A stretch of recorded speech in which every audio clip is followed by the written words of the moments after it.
With the excitement of Resident Evil Requiem coming to a head, it's time to look forward to March and its releases.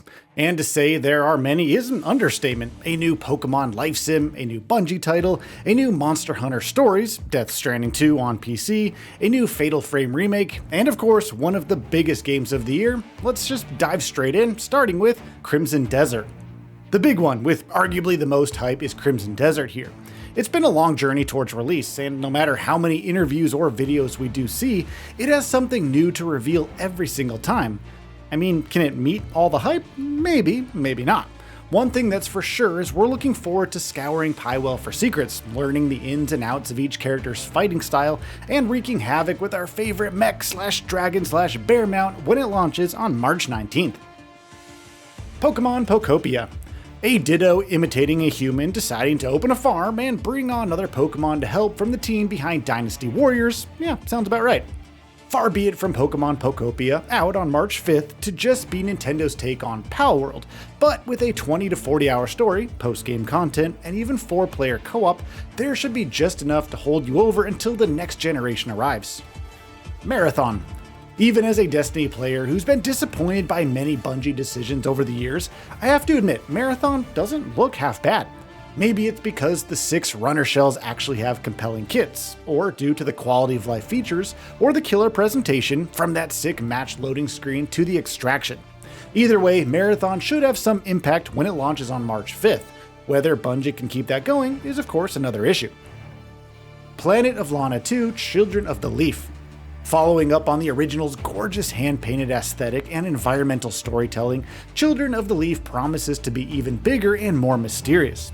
Which is all well and good, but it's also packing plenty of new mechanics, including expanded traversal options. If it can mirror the original's cinematic excellence, Planet of Lana 2 could very well be a dark horse when it arrives on March 5th. Fatal Frame 2: Crimson Butterfly Remake. If Fatal Frame proves anything, it's that the camera is sometimes mightier than the gun, and also sometimes just as ineffective against angry spirits if you can't aim just right. Fortunately, Fatal Frame 2 Crimson Butterfly Remake has a lot more going for it, including a new over-the-shoulder perspective, gorgeous overhauled visuals, and the new features like holding hands, perfect for trying to survive the night. It's out on March 12th for Xbox Series X and S, PS5, PC, and Nintendo Switch 2, and even includes a new ending over the original. John Carpenter's Toxic Commando. There's something about the cheesy 80s action movie-esque mayhem that Saber brings to the table in John Carpenter's Toxic Commando.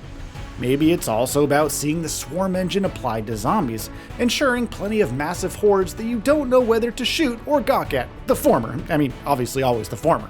After the surprisingly fun demo, we're keen to go Commando even more when the full game launches on March 12th. Docked. Of course, Saber Interactive doesn't just want to cater to your urge for co-op chaos. No, it also knows there's an audience for operating some big machinery and solving some real-world problems, like in Docked. As the lead operator of a dock wrecked by a hurricane, it's your job to keep the cargo moving, managing and operating heavy equipment, bringing in contracts, and building it back up. It's out on March 5th for just $29.99 on Xbox Series X and S, PS5, and PC. Monster Hunter Stories 3: Twisted Reflection. Maybe you're interested in the antics of Azuria and Vermeil, two kingdoms at odds while the crystal encroachment wreaks havoc. But if you're here just for the monsters, Monster Hunter Stories 3 launches on March 13th, has plenty to throw at you. From old school classics like Yama Tsukami to the contemporary Malenzo, Narwa, Ibushi, and Arkfeld, there is a lot to choose from here. And best of all, you can obtain variants with habitat restoration, including a fiery Xenogre. Starship Troopers Ultimate Bug War. Speaking of surprisingly fun demos, Starship Troopers may very well be back courtesy of Auroch Digital's raucous new first-person shooter, which launches on March 16th. No building or resource collection here, it's just a straight-up bolt gun style retro shooter where you slay many bugs. Does it feel a little Helldivers-esque at times, especially with the drop pods? Well, sure, but full circle and whatnot, and how can you possibly say no to Johnny Rico himself? Greedfall: The Dying World. The other game to drop the number 2, that 2 before Overwatch, is Greedfall: The Dying World. Furthermore, it's out on March 12th, finally exiting early access after an ambitious entry on September 24th. But here there's new content, improved combat, more companions, additional quests, and even more to come, including a PS5 and Xbox Series X and S release. Maybe it can finally redeem the Greedfall name, such as it is. Screamer. Now, I'll admit to some consternation, especially after JDM, Japanese Drift Master, tried to fuse manga and street racing, but Screamer is clearly on another level here. Boasting anime cutscenes, multiple playable characters, and the echo for power-ups like strikes and boosts, it's a surprisingly intriguing mix. The futuristic setting and team racing modes where your crew can take on others are just the icing on top when Screamer launches on March 26th. WWE 2K26. WWE creative being dull and CM Punk headlining a new video game, name a more iconic duo really. Thankfully, the latter means a new 2K showcase focused on his best matches and some fantasy warfare against legends that could have been. Other notable features include the return of I Quit, the ability to stack tables, and over 400 characters, perhaps the largest in history, and that's not including DLC following the post-March 13th release. Scott Pilgrim EX. Toronto's time-space has been all messed up, with fantastical threats like robots and vegans laying claim to the city alike. Who better to fight back other than literally anyone else than Scott Pilgrim and friends?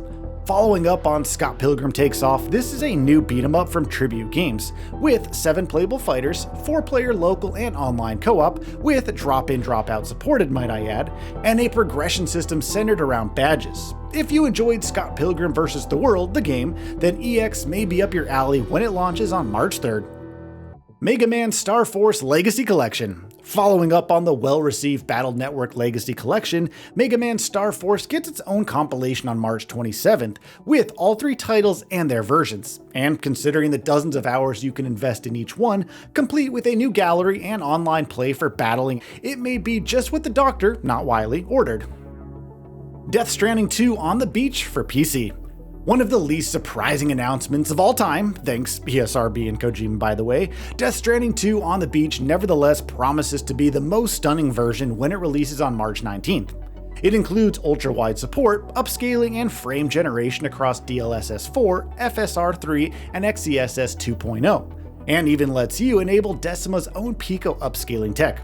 Combine this with hardware requirements that are more than achievable, just, maybe buy a new SSD, and it may very well warrant another playthrough. So, what are your thoughts on this? Go ahead and share them in the comments below. And if you like this video, please subscribe to the channel and enable all notifications by clicking the bell icon to get new video updates. We upload every day and would really appreciate your support. Thanks for watching.